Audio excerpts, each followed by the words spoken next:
Comment gagner le jeu de l'hypergamie? C'est ce que l'on va voir dans la vidéo à venir.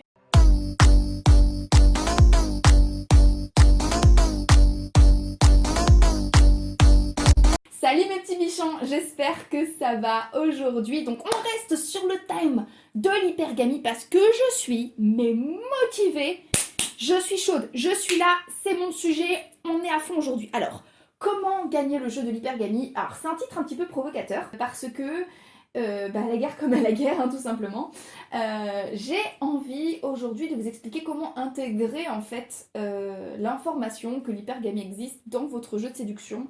Ça a l'air très flou un petit peu comme conseil là comme ça à vous donner, mais c'est tout simplement parce que l'hypergamie est en réalité moins en moins présent en réalité dans la société dans laquelle on est, parce qu'il y a selon moi, de plus en plus de femmes qui aspirent à s'élever socialement à travers leurs propres moyens. Je ne veux pas dire que l'hypergamie va disparaître tout de suite ni dans la prochaine génération, mais l'hypergamie est un phénomène qui tend à se réduire au fur et à mesure que les femmes ont de plus en plus de capacités sur le plan professionnel. Et justement, je pense qu'il est très important d'en parler parce que pourquoi? Parce que l'intelligence, pour moi, c'est la capacité de comprendre le monde qui vous entoure pour prendre ensuite les meilleures décisions.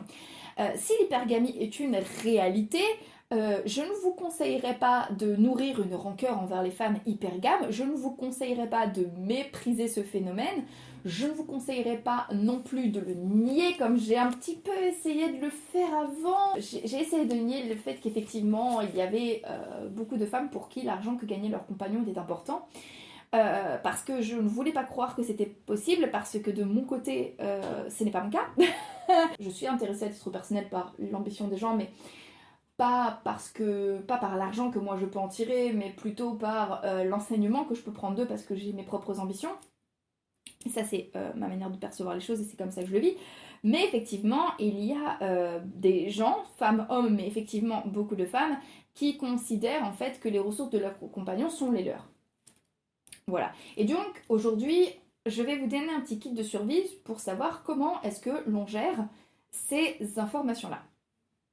Et d'ailleurs, justement, pour ceux qui ne me connaissent pas très bien, je suis Lula Morales, je travaille dans le milieu du coaching depuis 8 ans maintenant, et je suis là pour accompagner les hommes à monter en puissance pour devenir une version d'eux-mêmes plus aboutie qui leur permette justement d'accéder à ce que l'on appelle l'abondance. Et cette abondance, en fait, peut vous permettre ensuite de sélectionner un partenaire avec qui vous pouvez avoir une véritable relation qui peut marcher. C'est en tout cas ce que moi j'enseigne dans mes coachings. Si vous voulez en parler un petit peu plus en longueur, vous pouvez prendre directement rendez-vous avec moi. Vous prenez rendez-vous sur le lien qui est en barre d'infos ou en commentaire épinglé. On en parle, on prend un créneau ensemble, on en discute et on voit si je suis la personne qu'il vous faut pour travailler là-dessus. Ceci dit, je vais pouvoir rentrer dans le vif du sujet maintenant. Alors, déjà, comment est-ce qu'aujourd'hui l'hypergamie fonctionne en 2020 dans le monde dans lequel on est? Comme je vous le disais, je vous fais un très bref résumé de ce que je vous avais expliqué dans les vidéos précédentes.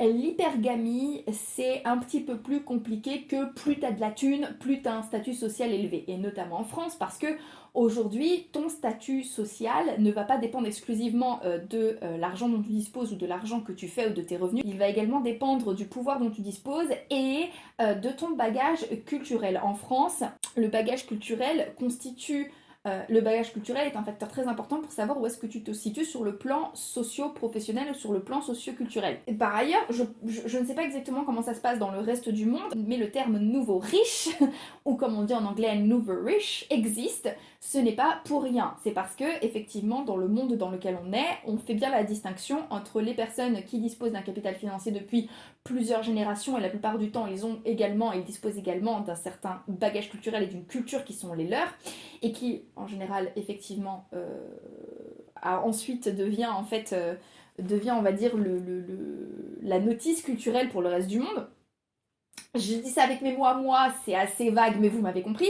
Et puis, d'un autre côté, il y a ce qu'on appelle les nouveaux riches, donc les personnes qui sont issues de catégories socio-économiques plutôt populaires, et puis qui se sont fait justement un petit peu tout seuls, en ayant pris de bonnes décisions ou en ayant travaillé de la manière la plus correcte possible. Et donc, il ne faut pas oubliez ça, d'accord.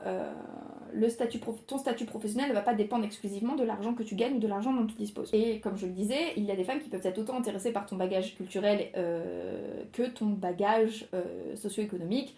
C'est mon cas. Je suis plus intéressée par quelqu'un qui dispose d'un bagage culturel intéressant. Maintenant, il va y avoir effectivement des femmes qui vont choisir effectivement, il va y avoir des femmes qui vont vous choisir ou qui vont choisir des hommes en fonction de leur statut social ou de l'argent qu'ils font, de leur revenu, de l'argent qu'ils gagnent. Alors, est-ce que cela constitue la grande majorité des femmes? Non.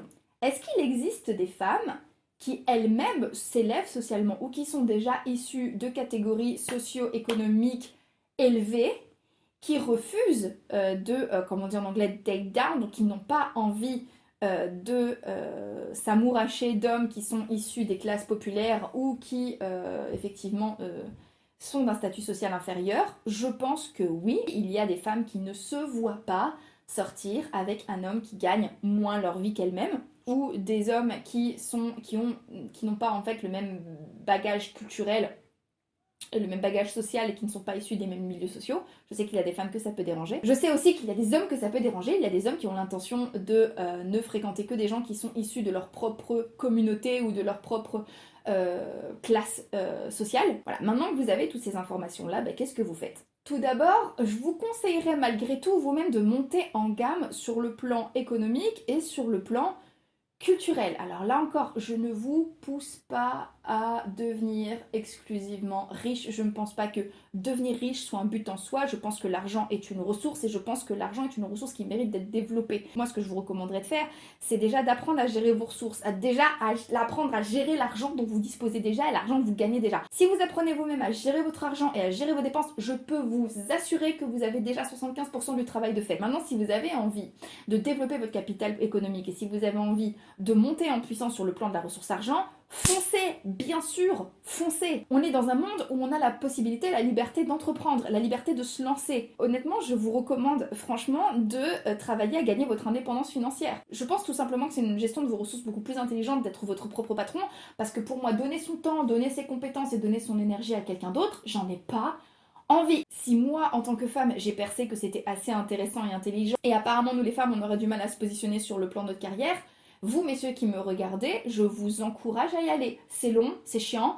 c'est inconfortable, mais je peux vous assurer que c'est un investissement sur le moyen long terme. Dans tous les cas, quel que soit le type de femme auquel vous aspirez, quelle que soit la personne avec qui vous avez envie d'être, quel que soit le genre de relation que vous avez envie d'avoir, je vous recommande franchement de le faire.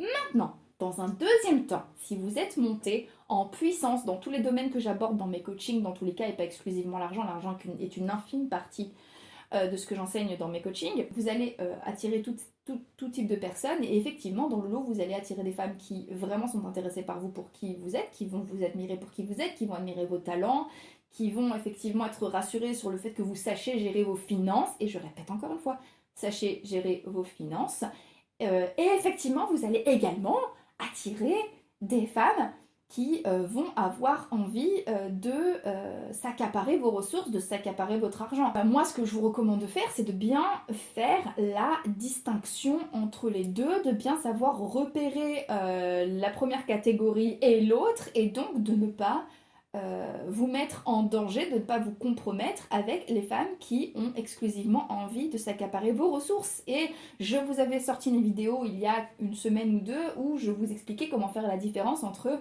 les femmes intéressées par la thune et les autres. Et j'expliquais entre autres qu'une femme qui est exclusivement intéressée par votre argent va considérer votre argent comme un dû. Tout simplement, elle va se permettre des choses du style vous faire des caprices. C'est une vidéo plus longue que ça, que normalement devrait apparaître quelque part par là. Donc, déployez votre intelligence, sachez faire la différence entre l'un et l'autre, et à partir de ce moment-là, vous allez pouvoir sélectionner une partenaire qui va vous admirer, que vous allez admirer, et avec qui vous allez pouvoir avoir une relation saine, et en plus avec qui vous allez pouvoir jouir ensemble d'une certaine sécurité financière, si elle est elle-même assez intelligente pour avoir mis en place sa propre sécurité financière. Voilà, pour moi, c'est comme ça que l'on gagne le jeu de l'hypergamie, et c'est comme ça pour moi que l'on gagne le jeu de l'amour autant où les statuts sociaux, économiques sont très importants. Je vous ai donné mon avis, je vous donne rendez-vous demain. Demain, on va encore parler, il me semble, d'hypergamie, mais je vais vous poser une question de est-ce qu'il faut jeter le blâme sur les femmes en ce qui concerne l'hypergamie. Je vous fais des gros bisous, comme je vous le disais, si vous voulez en parler plus longuement avec moi, le lien qui est en barre d'infos ou en commentaire épinglé, vous cliquez, vous prenez directement rendez-vous avec moi et on en parle. Maintenant, je vous embrasse et comme d'habitude, n'oubliez jamais que si une petite quiche comme moi y arrive, tout le monde peut y arriver. Donc maintenant, c'est à vous de jouer.